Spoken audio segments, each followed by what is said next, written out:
요한일서 2장 24절부터 29절까지의 말씀을 함께 보시겠습니다.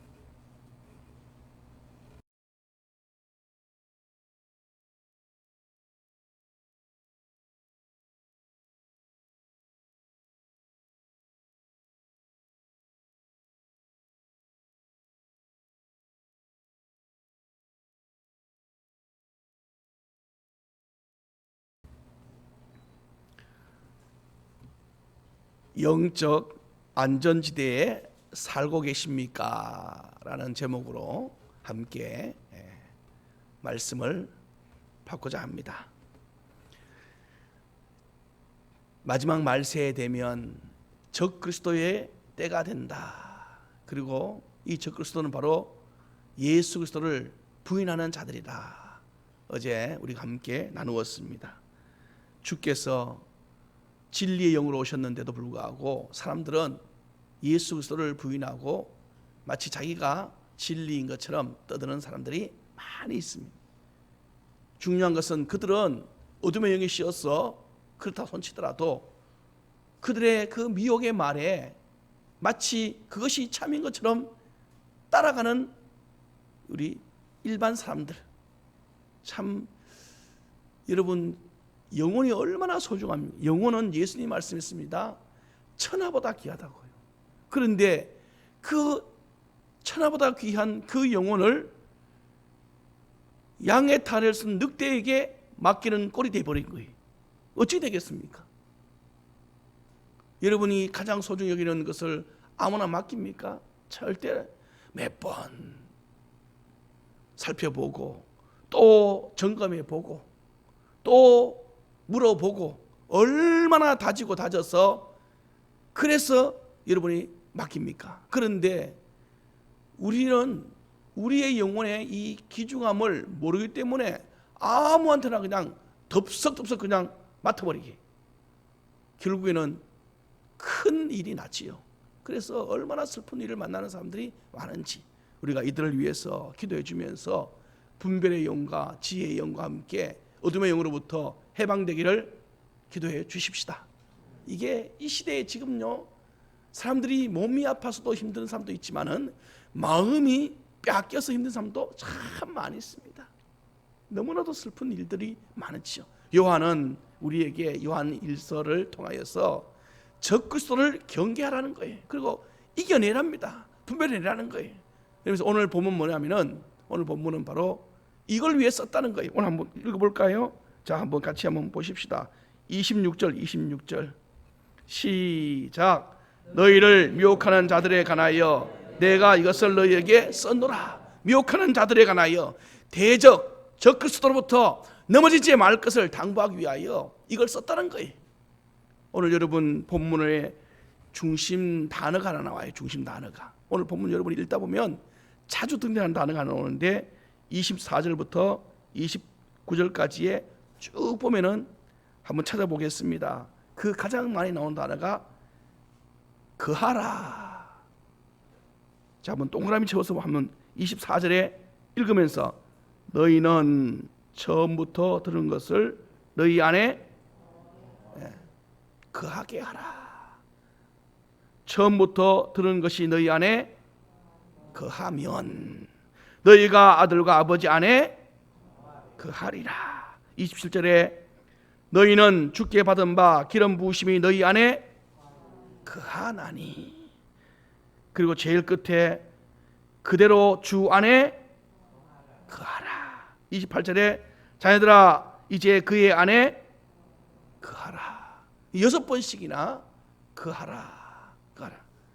24절에 거하라, 거하면이라는 것은 어디냐? 말씀 안에 거하라는 것이고 24절 끝에 거하리라라는 말씀은 주님과 하나님 앞에 거하리라. 주님이 너희와 함께 거하리라는 말씀이고 27절에 거하나니라는 것은 성령님이 너희 안에 거하라는 말씀이고 그 뒤에 거하라는 말씀은 우리가 주님 안에 거하라는 말씀이고 28절에 거하라는 말씀은 예수님 안에 거하라는 말씀. 지금 다 공통적으로 어디 안에 거하라고요? 말씀 안에, 주님 안에, 하나님 안에 거하라.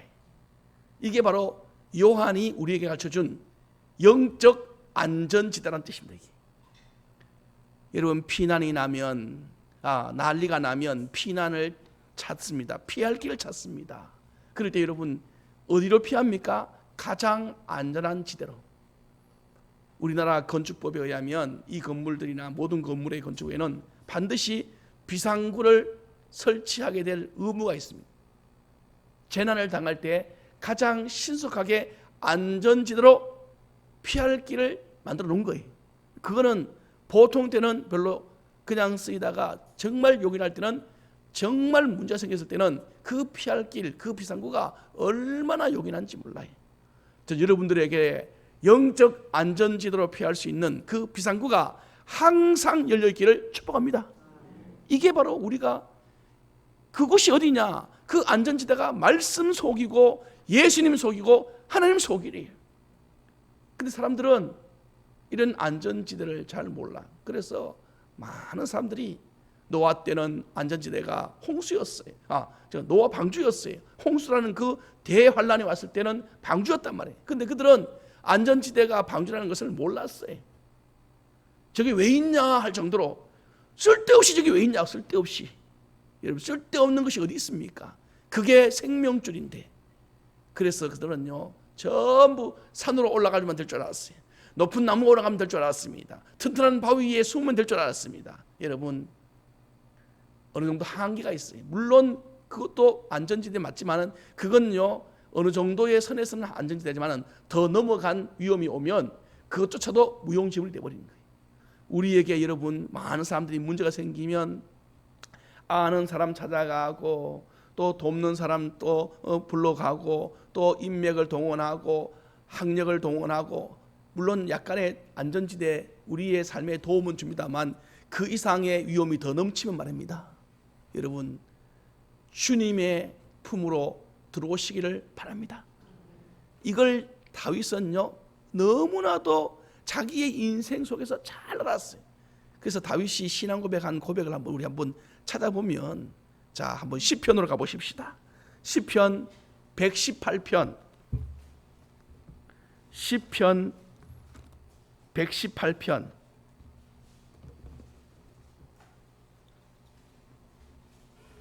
8절과 9절입니다.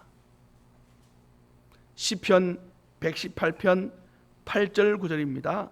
같이 한번 마음에 새기듯이 시작. 여호와께 피하는 것이 사람을 피하는, 여호와께, 할렐루야. 다시 한 번 더 시작. 여호와께 피하는 것이 사람을 신뢰하는 것보다 나으며 여호와께 피하는 것이 고관들을 신뢰하는 것보다 낫도다. 여호와가 안전지대라는 뜻입니다.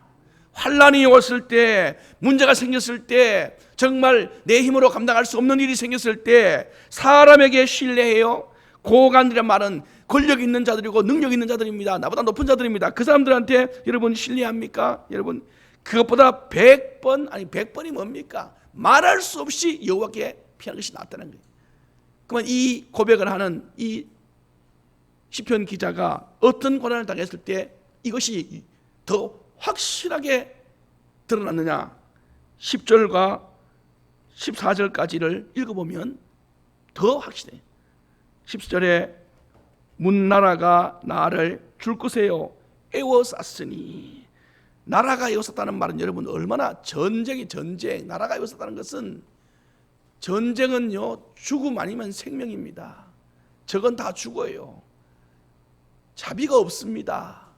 거기에는 인정이 없어요. 전쟁은 죽는 사느냐의 문제예요. 그런 문제입니다. 그런 문제. 지역적인 거 뭐 다치고 안 다치고 문제가 아니라 죽느냐 사느냐의 문제입니다. 이거는. 그럴 때 여호와께 피하라는 거예요. 두 번째 보세요. 11절에 그들이 나를 시작 줄 것이에요 애워싸고, 이거는 겹겹이, 이거는 앞에 10절보다 더 심각해. 10절은 애워쌌으니인데 11절은 애워싼 데다가 더 애워싸. 겹겹이란 뜻이 이럴 때. 그런데 더 심각한 것은 12절이에요. 12절 시작. 아멘. 벌들은요, 여러분 우리가 보통 어떤 문제면 벌떼처럼 다른다. 에워싸는 2번 정도가 아니고 이건 막 겹이야 이거예요. 자, 인간의 한계의 지점에 도달한다는 사실이에요. 이럴 때 어떻게 해요? 누구의 이름으로? 누구의 이름으로? 할렐루야. 고관 대작의 이름으로, 사람의 이름으로, 우리 아버지 이름으로, 내가 알고 있는 어떤 유명한 어떤 권력자 이름으로, 여러분 안 된다는 거예요. 이런 원리를 만약에 여러분이 안다면 이걸 누가 알았겠어요? 다윗이 알았겠고, 다니엘이 알았잖아요. 다니엘이 내 동료, 자기 총리니까, 같은 총리가 3명 있었대 그 당시에. 그럼 총리 3명인데 자기 1명이니까 2명 더, 그리고 각부 장관들, 그 사람들 다 동료들 아닙니까? 그들 동료들을 의지하면서 내가 이 권력을 유지하려고 했다면 아마 얼마 못 가서 떨어졌을 겁니다. 근데 그는요, 자기의 권력자들을 의지하지 아니하고, 심지어 자기 위에 있는 왕도 의지하지 아니하고, 그는 누구를 의지하느냐? 여호와를 의지합니다. 얼마나 지혜가 있습니까? 얼마나 하나님께서 우리에게 보여주고 싶습니까? 뭘 말하는 거죠? 바로 우리의 생명의 안전지대와 행복의 안전지대는 여기다라는 것을 아주 꼭 찍어서 지점을 가르쳐 주고 있어요. 그런데 실제로 여러분과 제가 사건이 딱 터지면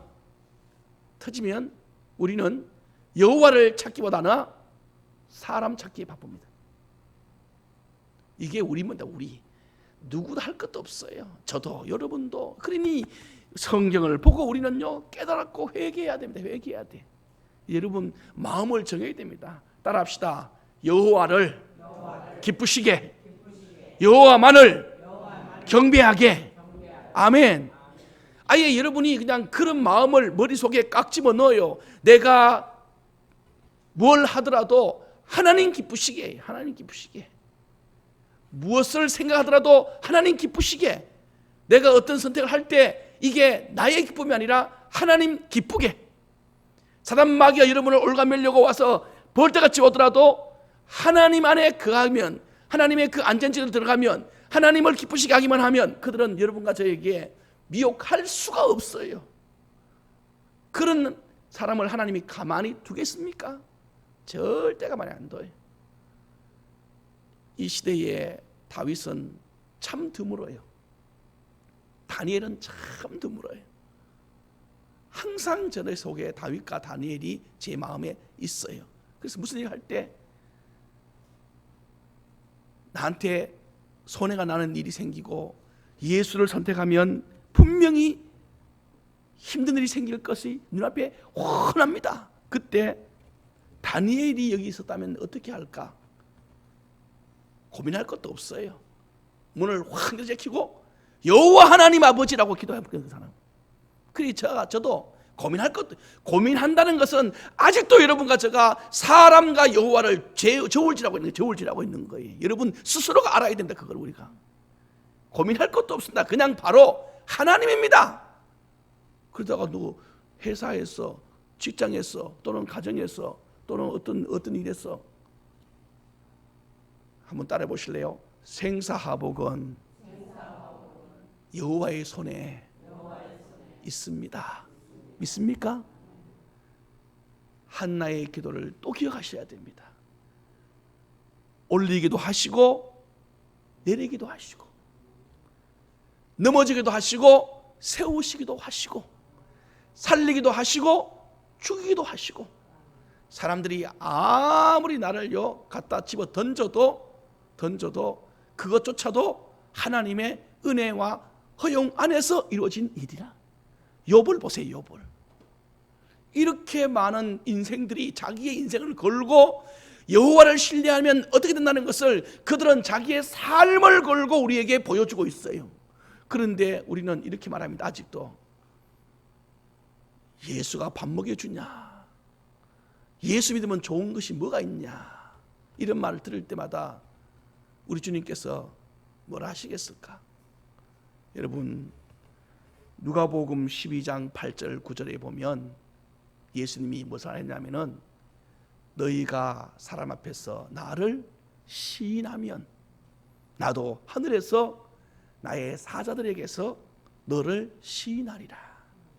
너희가 세상에서 나를 시인하면 나도 천사들 앞에서 너희를 시인하리라. 여러분들이 세상 사람 앞에서 예수님을 시인하면 하늘에서 하나님께서 주의 천사들 앞에서 주님이 천사들이 어떤 일을 하는지 아시죠? 천사들이 하나님의 명령을 받아서 지옥 갈지 천국 갈지 보내는 일꾼들. 저가 천국 올라가면 주님이 저한테 너는 천국에 있으라. 그러면 천사가 나를 하나님이 시인해 주는 거예요. 시인. 그러면 천사들은 나를 어디로 데려갈까? 천국으로. 너는 지옥 가라. 하나님이 천사들 앞에 나를 부인하는 거예요. 그거. 그러면 천사들은 나를 어디로 데려갈까? 지옥으로. 천사들은 예수님의 말씀에 예수님이 시인하는 예수님께서 인정해 주는 사람은 천국으로 보내고 예수님이 그를 시인하지 않으면 그 사람은 이게 천사들이 하는 일입니다. 천국에서. 그래 하나님이 뭐라 하냐면은 너가 이 세상에서 나를 시인했느냐? 그럼 나도 천국에서 너를 시인해서 너가 은혜의 상소에 가도록 천사들에게 지시하리라. 이 뜻입니다. 이게 지금 이 구절은 천국과 지옥을 있는 사람만 믿어요. 이거는 천국과 지옥이 없는 사람이 이거 아예 천국도 없는데 무슨 천사를 믿고 무슨 지옥을 믿습니까? 이 사람들은 아예 그 사람 생각도 없고 천국과 지옥이 있는 사람들은. 근데 여러분들은 천국과 지옥이 있음을 믿습니까? 그러면 여러분 이 땅에서 하룻밤 잘 살자고 우리 집을 파는 사람이 있습니까? 없습니까? 한번 여러분 물어볼게요.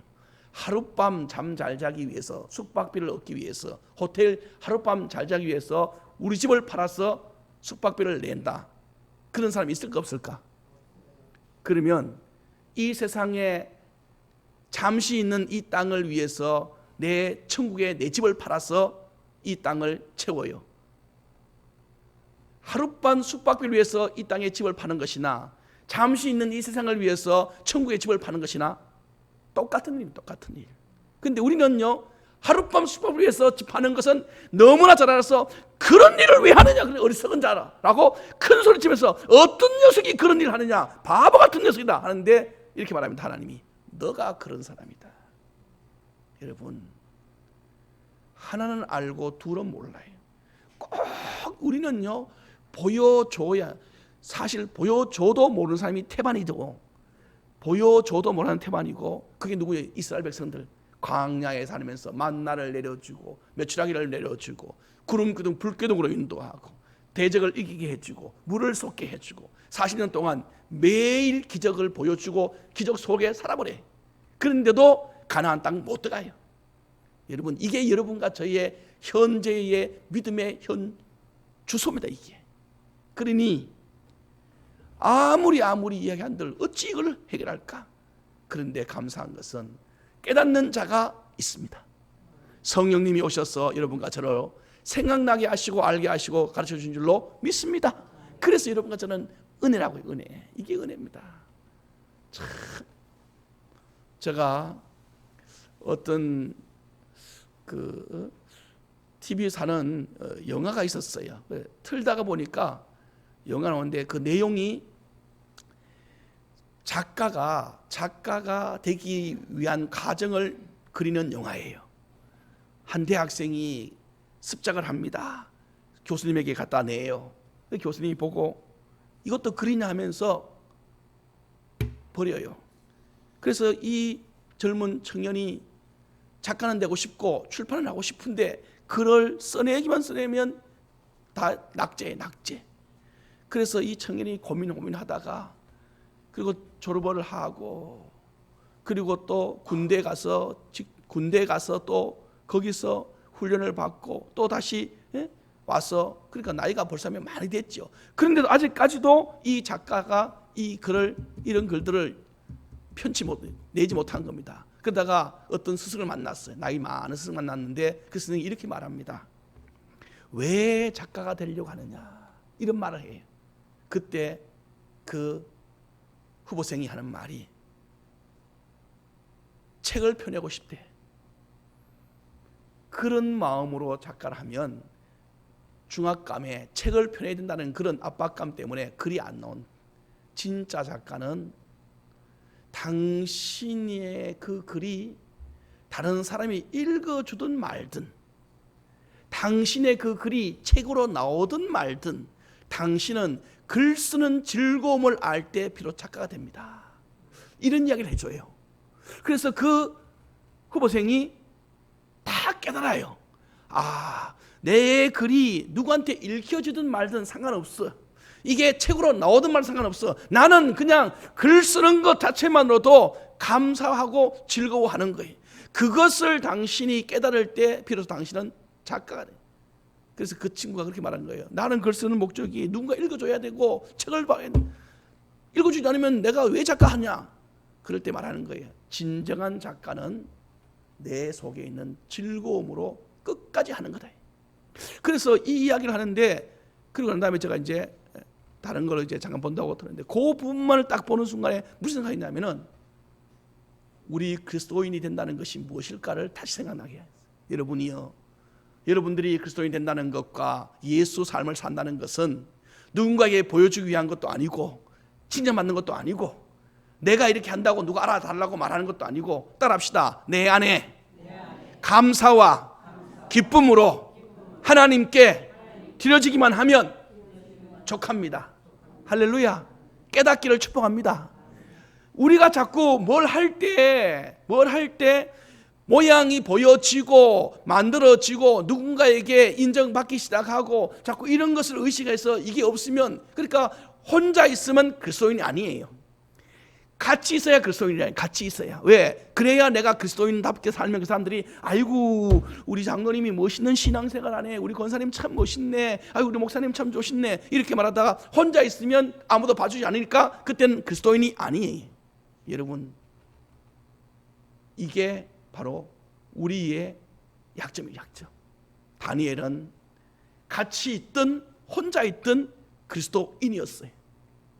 이게 여러분, 예수 안에 거한다는 거, 말씀 안에 거한다는 거, 하나님 안에 거한다는 것은 바로 이것을 의미하는 겁니다.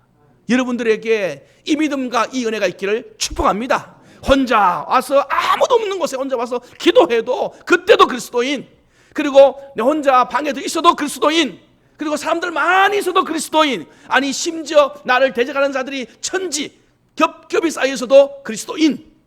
이럴 때 바로 여러분과 저의 정체성은 예수 안에 거한다라는 말이에요. 이럴 때는요, 사단 마귀가, 어제 말씀드렸지요, 사단 마귀의 특징 무차별, 그리고 무자비, 그리고 무제한, 아무 때나 어느 누구든지 어느 시든지 그는 달려든다고 해요. 그럴 때 사람 많을 때는 달려들지 않고 사람 혼자 있을 때 달려들고, 그거 아니에요. 아무 때나. 여러분 속에 예수님이 살아 계신 줄로 믿으십니까? 다시 말합니다. 여러분은 지금 하나님의 은혜 안에 살고 계십니까? 오늘 주님 요한을 통하여 우리에게 말합니다. 적그리스도를 이기는 방법이 뭐냐? 너희들이 말씀 안에 들어오기만 하면, 너희들이 예수 안에 들어오기만 하면, 너희들이 하나님 안에 들어오기만 하면 그 안에서는 성공이 있고 적그리스도로부터 완전한 해방이 있다는 거예요. 자, 한번 보실래요? 28절 시작. 자녀들아, 이제 그의 안에 거하라. 이는 주께서 나타나신 바 되면 그가 강림하실 때에 우리로 담대함을 얻어 그 앞에서 부끄럽지 않게 하려 하심이라. 아멘. 우리가 담대함을 얻어서 부끄럽지 않게 하려 함이라. 이 말은 적그리스도의 밥이 되지 아니하고 이겨 승리하여서 하나님 앞에 떳떳한 성도가 되리라, 이 말입니다. 이게 어떻게 시작되느냐? 그의 안에 거할 때. 자녀들은 어제 말씀드렸듯이 약한 자들, 힘이 없는 자들, 신앙에 부족한 자들, 믿음이 부족한 자들, 이들에게 힘을 내도록, 그래서 바로 우리에게 이 말씀을 하시는 거예요. 여러분, 성령은, 말씀은 우리에게 오면요, 우리로 하여금요 죄의 길에 빠지지 않도록 우리를 인도하십니다. 설령 빠졌다 할지라도 회개의 영을 주셔서 바로 돌이키게 하시고요, 그리고 우리가 죄 가운데 지나간 일이라도 주님은 우리로 하여금 다시 깨닫게 하셔서 다시는 그 죄에 속하지 않도록 우리를 회복시켜 주시는 분이 성령님이십니다. 이 하나님이 여러분과 저를 붙들어 준다 해. 그러니 바울이 오늘 말하는 것은 요한이 말하는 것은 그하라는 말은 뭐냐면은 여러분과 제가 주님 안으로 들어가도록 애써라. 자꾸 애써야 돼요. 여러분 말씀 안 들어오기를. 그럴 때 우리는요 그 말씀 속에서 힘을 얻는 거예요. 가만히 주님이 나한테 알아서 해주시겠지. 여러분 언제나 주님이 우리에게 주신 것은 은혜 맞습니다. 은혜 맞지만 은혜가 능력이 되기 위해서는 이 은혜 안에서 나의 반응이 있어야 돼. 여러분 믿음은요 주님의 은혜와 나의 반응이 만나는 그 접촉점이 능력이 나타나는 시점입니다. 그게.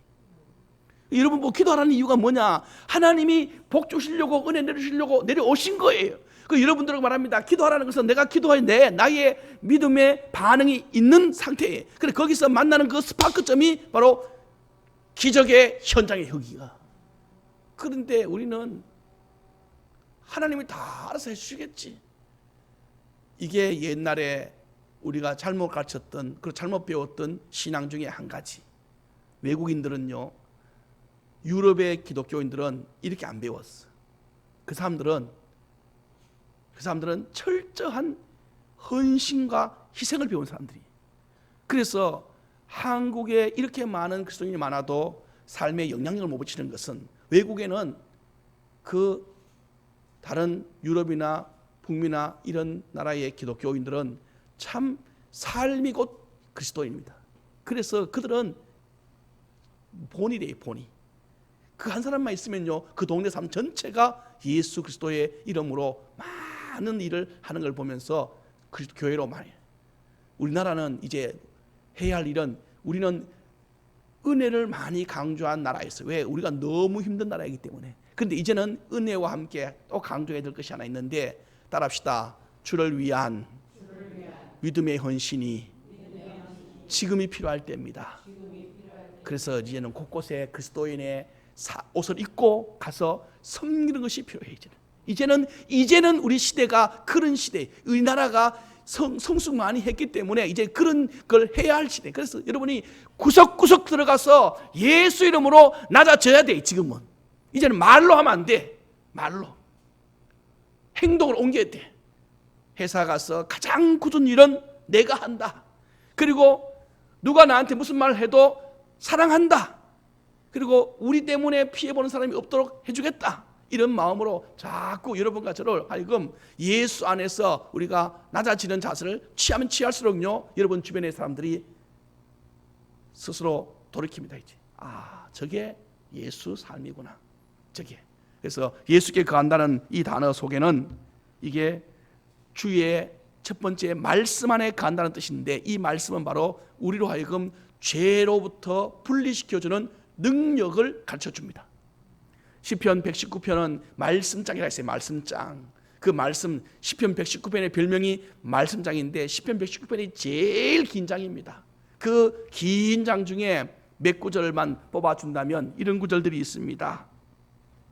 시편 119편 9절인데 청년이 무엇으로 그의 행실을 깨끗하게 하리요? 라고 질문 던졌을 때 답은 주의 말씀만 지킬 따름이라.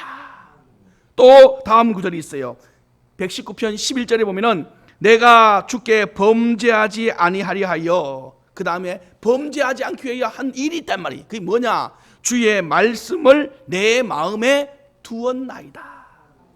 그러니 말씀이 내 안에 거하고 내가 말씀 안에 거하면 사단 마귀가 들어오더라도 내 마음의 말씀이 나를 지키기 때문에 절대 넘어질 리가 없어요. 설령 넘어져도 바로 일어납니다. 그리고요 그런 사람들은요 바로 깨달아요. 바로 회개의 은혜를 받습니다. 그 사람들은. 그런데 말씀이 없어 내 안에. 이 말은 깜깜하다는 뜻이에요. 깜깜하는데 여러분 거울 노릇도 못하고 깜깜해져 버렸어. 이 말은 거울이 비치지 않아. 그러면 내가 얼굴에 뭐가 묻었는지 안 묻었는지도 모르고 지나가 버려요. 그러니 이런 사람이 회개를 하겠습니까? 돌이키겠습니까? 그냥 내가 가는 길이 제일 바른 길인 줄 알아요. 그런데요 남들 보면요 참 과간일 때가 참 많아요. 말을 남의 인생에 책임을 안 지고 남의 인생에 간섭하지 않아서 그렇지, 만약에 내 자식 같고 내 부모 같았으면 벌써 가서 어떻게든지 했을 거야. 그런데 참으로 그 슬픈 길로 당당하게 걸어가는 사람 많아요.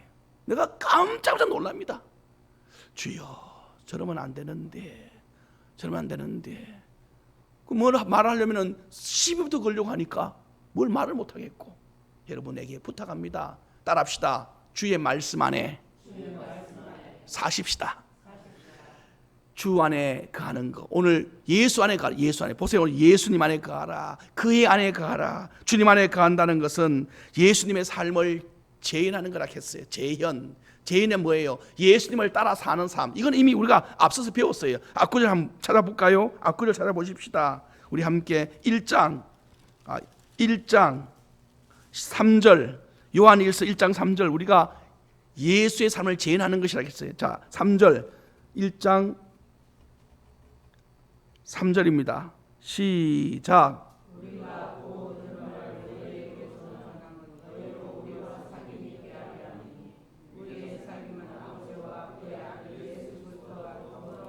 아멘. 바로 우리의 사귐은 아버지와 그의 아들 예수 그리스도와 더불어 누립니다. 진정한 사귐은, 진정한 친구는요, 함께 생각하고 함께 공간을 같이 하고 함께 일하고 같이 걸어가는 삶이, 이게 진짜 진정한 친구래요. 바로 예수님이 여러분과 저의 이런 삶이. 두 번째 2장에 보면은요, 또 구절 또 나와요. 2장 6절부터 2장 6절 더 분명하게 나와요. 분명하게 예수 안에 산다는 것은 예수님의 삶을 재현하는 것이라는 것을 2장 6절 시작. 그의 안에 산다고 하는 자는 그가 행하시는 대로 자기도, 그렇죠. 이게 바로 예수와 함께 산다는 것이고 예수 안에 간다는 거예요. 이게 우리가 여러분과 제가 해야 할 목적입니다. 말씀을 맺으십시다. 오늘 영적 안전지대를 찾아야 됩니다. 나는 어떤 문제가 생기거나 어떤 문제가 터지면 내가 어디로 가야 되는가를 여러분 있어야 돼요. 알고 있어야 됩니다. 피난길, 피난처, 비상구를 여러분이 늘 알고 계셔야 돼. 그래야 인생에 어떤 문제가 터지면 피할 방법이 생기고 살 길이 보입니다. 이제. 근데 사람들은 깜깜해요. 전혀 이거 계산이 없어요. 그러니 펑펑 넘어지면서 하는 말이에요. 그럴 줄 몰랐다는 말을 제일 많이 들었어요. 제가 제일 많이 듣는 인생에서 그럴 줄 몰랐대. 그 다음에 나한테 왜 이런 일이 났네, 이 말을 제가 많이 들었어요. 나한테 왜 이런 일이 났네, 정말 많이 들은 이야기입니다. 나도 내 스스로 이런 말을 참 많이 했고. 그런데 이제 서서히 출구가 보이기 시작하니까 내게 왜 이런 일이 났느냐, 주께 돌아오게 하기 위한 하나님의 부르심이다. 믿으시기를 바랍니다. 여러분 부르심입니다. 하나님의 부르심. 그냥은 오면 안 오니까 주님의 부르심입니다. 또 어찌 이럴 줄 몰랐다고요?